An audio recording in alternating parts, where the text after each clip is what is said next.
د شمالي کوریا د قانون په اړه نه عجیبه ټکي. سلامونه ګرانو دوستانو، زه عبدالرحمن درمان یم له یوې بلې نوې ویډیو سره. که چېرته تاسو زموږ چینل ته نوي راغلي یاست نو د مهربانۍ له مخې زموږ چینل در سره سبسکرایب کړئ.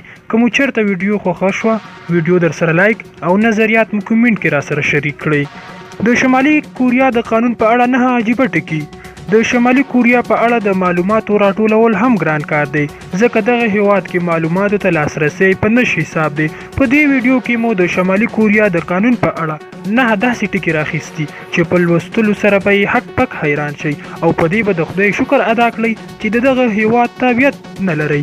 د دغه هیواد حکومت ان د انسان اساسي بشري حقوقونه هم اخیستي او په هغوی دیکتاتوري نظام چلوي. دا قانون چې نه حیرانونکي ټکي لري په دې ډول دي. لومړی د 3 مشخصو ټلویزیوني چینلونو د لیدلو حق لري. د شمالي کوریا اوسیدونکو ته د حکومت له لورې 3 ټلویزیوني چینلونه په ګوته شوي او له هغې ورهاخوا د بل هر ټلویزیوني چینل لیدل جرم دی. په دغه هیواد کې له دغه 3 ټلویزیونونو پرته بل کوم ټلویزیون ته د کار اجازه هم نشته دی. د دې 3 ټلویزیونونو ټولې خپرونې د دولت تر څار او کنټرول لاندې دي. دویم، د مجرم 3 نسلونو ته سزا ورکول کیږي. که په شمالي کوریا کې یو کس مجرم وپیژندل شي د هغې 3 نسلونه نیا، نیکه، مور او پلار او اولادونو ته د مجرم کس سره سمه سزا ورکول کیږي. د دوی اکثره ټول بندیان کیږي. د دې تر شا راز دا دی چې مجرم له زندان څخه د تیښتې هڅه ونه کړي. دریم، ښځه او نارینه باید خپل ویښتان د حکومت له حکم سره سم برابر کړي. په شمالي کوریا کې ښځې او نارینه باید خپل ویښتان د حکومت له حکم سره سم جوړ کړي. د حکومت اوسنی مشر په 2014 کال د ویښتانو جوړولو 28 ډولونه واضح کړل چې خلک کولی شي یو ترې وټاکي او هماغسې خپل ویښته جوړ کړي. د دې 28 ډولونو ورهاخوا بل ډول د ویښتو جوړول جرم دی. څلورم، د باسکټبال نړیوال اصول نه مني. شمالي کوریا کې د باسکټبال لوبې لپاره نړیوال اصول نه مني. دوی د لوبې لپاره خپل اصول وضع کړي. د بیلګې په ډول په دغه هیواد کې په 3 وروستیو دقیقو کې یو ګول 8 نمرې لري.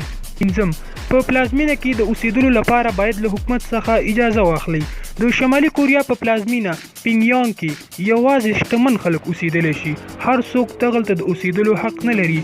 دولت ګوري که یو اوسیدونکی د ښار په پرمختګ سره مرسته کولی شي د اوسېدو اجازه ورکوي، نو اجازه نه ورکول کیږي.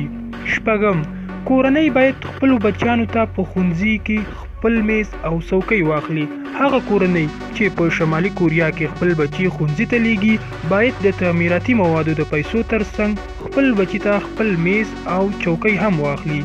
اووم، په کورونو کې د مذهبي کتابونو ساتل منع دي. په تاریخي لحاظ د شمالي کوریا وګړي ډېرې سویان دي، خو په دې هیواد کې په تیرو 16 لسیزو کې حکومت پرلپسې د مذهب ضد کمپاین چلوي او پر ځای یې یو خپل ځانګړی کمونیستي اصول د مذهب په توګه وړاندې کړي. په دې هیواد کې هیڅوک په کور کې مذهبي کتابونه نشي ساتلی. یو وخت یوې عیسوۍ مذهبي ښځې په شمالي کوریا کې بایبل وویشلو، پولیسو ونیوله او په دار یې وځړوله. اتم، اپل، سونی او مایکروسافت کمپنۍ خپل تولیدات نشي خرڅولی.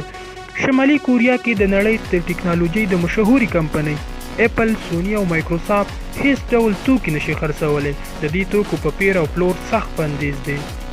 9، د لویدیځ په ادبیاتو راواردولو او لوستلو سخت بندیز دی. شمالي کوریا ته د ورتلونکو سیلانیانو کتابونه، لیپټاپونه او موبایلونه کتل کیږي او ان نه پرېږدي چې د لویدیځ کلتور او ادبیاتو په اړه کتاب، فلم، تصویر او یا کوم بل څه دغه هیواد ته داخل شي. ګرانو دوستانو، دا وه زموږ د نن ورځې ویډیو. که ویډیو مو خوښه شوې وي نو ویډیو در سره لایک او خپل نظریات مو کومنټ کې پرېږدئ. که چېرته زموږ چینل ته نوي لیدونکي یاست نو د مهربانۍ له مخې چینل در سره سبسکرایب کړئ تر څو زموږ نوي ویډیوګانې تر تاسو لومړی در ورسیږي. تر بیا ښې